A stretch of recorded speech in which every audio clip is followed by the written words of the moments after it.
गर्मियों के मौसम में खेतों की फसलों को पानी की कमी हो रही थी, इसलिए कुएं की खुदाई करना आवश्यक था। लेकिन उस कुएं पर उगे हुए बबूल को हटाना भी जरूरी था। परंतु एक दुविधा थी। उस पेड़ पर सुगरण पक्षियों की बस्ती थी। प्रकृति के इस अद्भुत जीव ने अपने घोंसले को इतनी सावधानी से बनाया है कि कोई उन्हें छू भी न सके। अगर बबूल काटा तो उनका अंत, और अगर नहीं काटा तो फसलों का अंत। मेरे मन में विचारों का झंझट हो रहा था। क्या करना चाहिए, कुछ समझ में नहीं आ रहा था। इस पर एक अच्छा उपाय था, उन घोंसलों को सुरक्षित तरीके से हटाना और चूजों को बचाना। फिर जेसीबी की मदद से एक एक करके घोंसले को सुरक्षित तरीके से हटाया गया।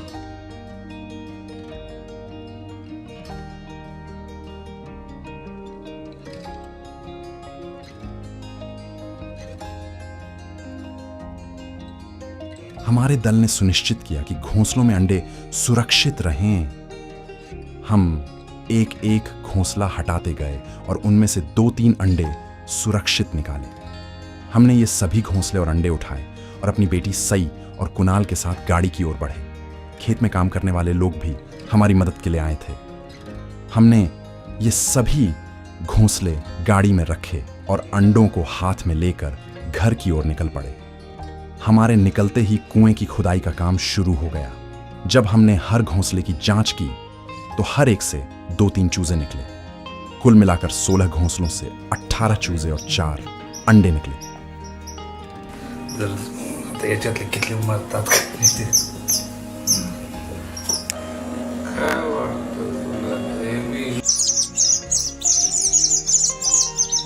चूजे तो बच गए, लेकिन असली चुनौती थी उन्हें खिलाना और जीवित रखना। भूख से व्याकुल चूजे जोर जोर से आवाज कर रहे थे और अपनी चोंचें खोलकर चिल्ला रहे थे। फिर हमने अध्ययन कर चूजों को खिलाने की शुरुआत की।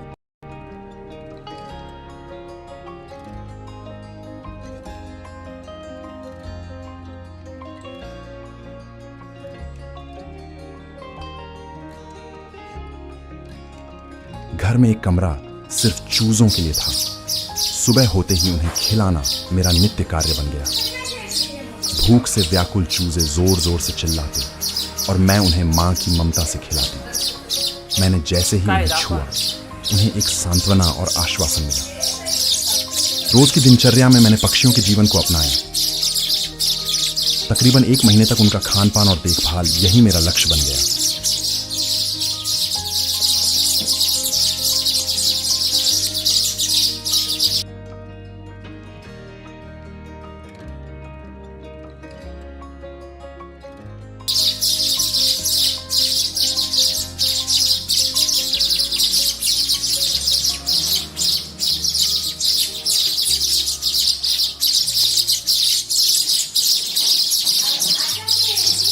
धीरे धीरे चूजे बड़े होने लगे।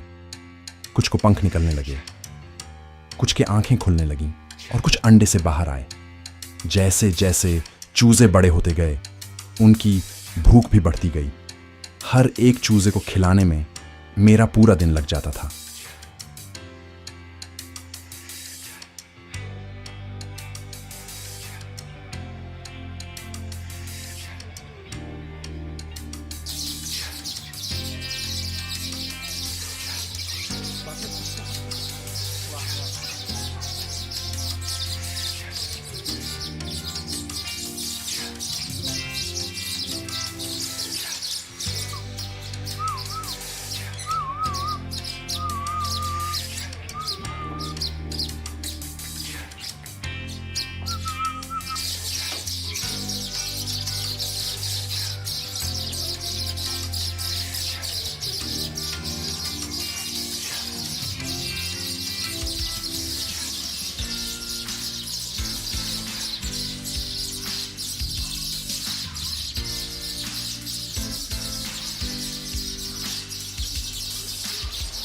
अब चूजे बड़े हो गए थे, लेकिन ये चूजे एक ही जगह नहीं रहते थे।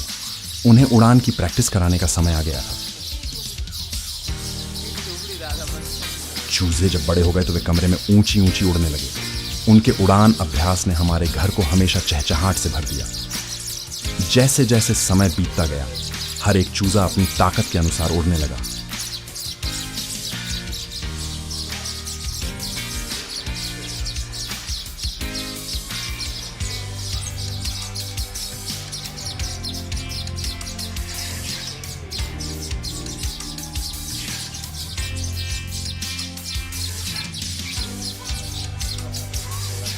हमारे परिवार को उनके संगोपन का बहुत आनंद हुआ। एक दिन हमने सुगर्ण पक्षियों के बड़े झुंड को देखा। हमने उन्हें उनके प्राकृतिक आवास में छोड़ने का निर्णय लिया। जैसे ही पक्षियों ने अपने झुंड की आवाज सुनी, वे उड़कर उनमें शामिल हो गए और देखते ही देखते वे झुंड में गायब हो गए। कुछ चूजे उड़ने में सक्षम नहीं थे। उन्हें वापस घर लाकर, खिलाकर और फिर से सक्षम बनाकर प्राकृतिक आवास में छोड़ा गया। इन घोंसलों में से कितने पक्षी अपने माता पिता द्वारा जीवित रह पाते, यह नहीं कहा जा सकता, लेकिन मैंने 22 चूजों को जीवित रखा। इसका आनंद और संतोष अवर्णनीय है।